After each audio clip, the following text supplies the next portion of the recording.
At ayan, isang mapagpalang umaga ulit mga kamarites. Samahan niyo ako magluto ng kinamatisang manok. Lalagyan lang natin siya ng konting sabaw. Ayan. Then lalagyan natin siya nito. Radish. Ayan, normally lang. Bawang, sibuyas, luya, then sili, then kamatis, then ito yung ating chicken. Ito naman, uulamin ng aming prinsesa. Ipa-fry ko yan later.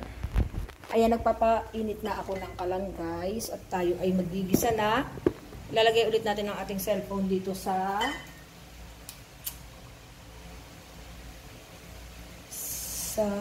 ibabaw ng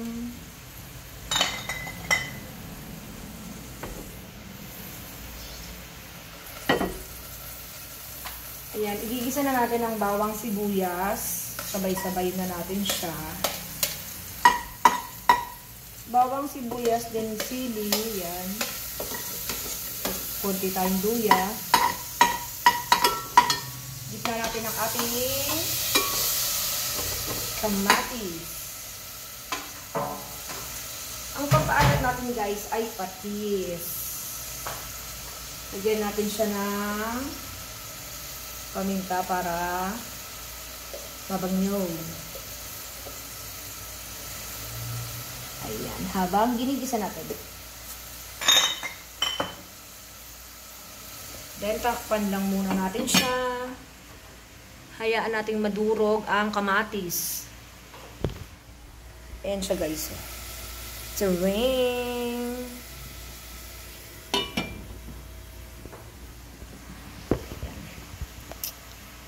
Palambutin lang natin yung kamatis guys. Bago natin ilagay ang ating manok.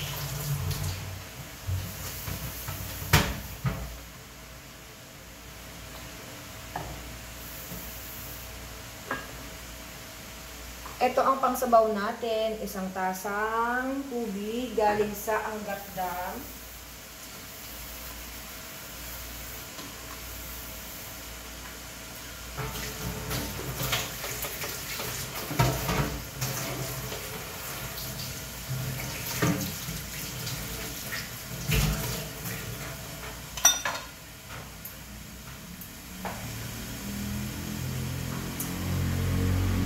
Iba naman ang luto natin guys, puro na lang tayo adobo.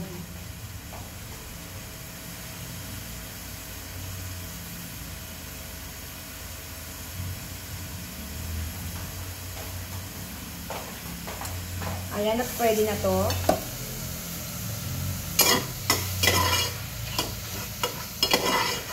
Bango.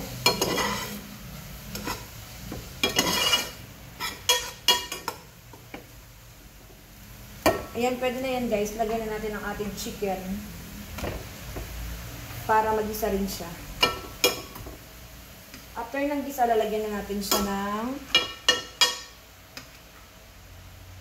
wateru. Then, patis ang pang-aalat natin dito guys. Ito ang ating patis. Lagyan na natin siya ng patis. Yan. Yan. Okay na yan siya. Papaluin na natin.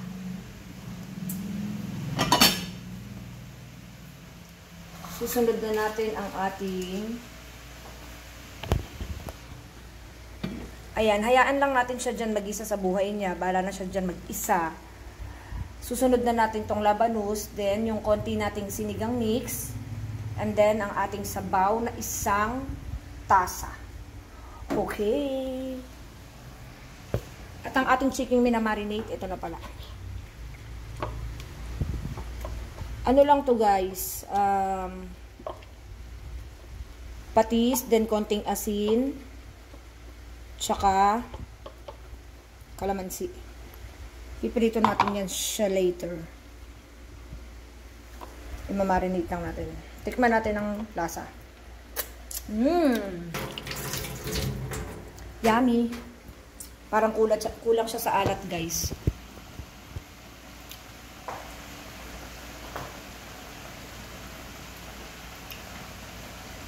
Yan, hayaan lang natin siyang kumulo.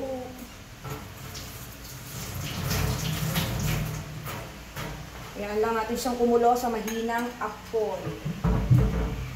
At hugasan na natin ang ating mga pinagamitan at walang ibang gagawa nito kung hindi ang inyong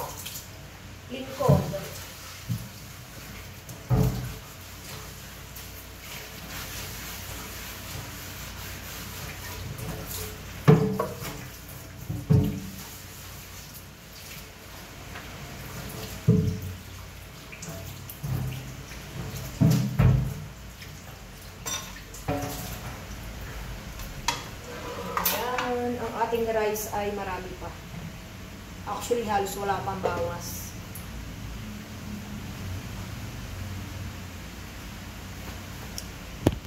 Ito yung rice namin, guys. Oh. Dami pa, diba? So, hindi na natin kailangan magluto ng rice. Mamaya na lang gabi. Ayan. Naaamoy ko na, guys. Diba, hilaw na hilaw ang itsura niya? Haluin natin. Haluin natin para mabaliktad ang mundo. Ayan.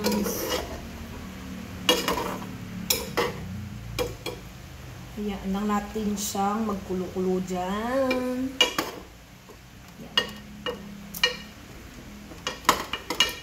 Palagay ko, kulang pa ang ating patis. Kasi yun ang magpapaalat sa ating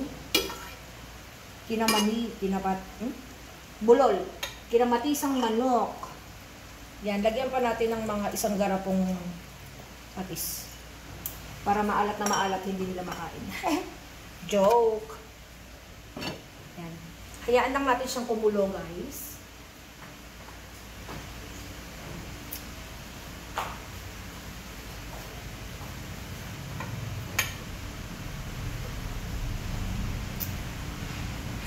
Actually, guys, kung napapansin niyo, wala akong mga MSG nilalagay.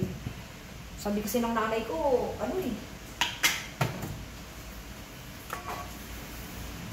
yung nanay ko din kasi hindi siya naglalagay ng magic sarap or betchin or kahit na ano. Hindi naman ako doon. Okay lang naman kung naglalagay kayo. Parang yung nanay ko lang kasi sabi niya, So, tinatanong ko kasi kung bakit masarap yung luto niya palagi. Eh ako kasi noon, pag nagluluto ako, sumasarap lang yung luto ko pag may magic at saka betchin. Kaya nagtanong ako sa kanya, ang sabi ko sa kanya, Ma, naglalagay ka bang betchin at saka ano? Abay, ang sagot ba naman sa akin? Alam mo kung ano halo niyan? Pagmamahal lang. Wow! So ako hindi marunong magmahal? Kako. Yun. Kaya yun, medyo sinanay ko na rin ang aking sarili na magluto ng walang MSG. Pero nung una, talagang sabi ko, hindi talaga masarap. Hindi talaga masarap yung luto ko nung una. Sabi ko, sige, unti-untiin natin ng MSG. Lagay tayo onte, lagay tayo onte, lagay tayo onte. Hanggang sa nakasanayan ko na lang na hindi na maglagay, ganon, yun. Sarap naman.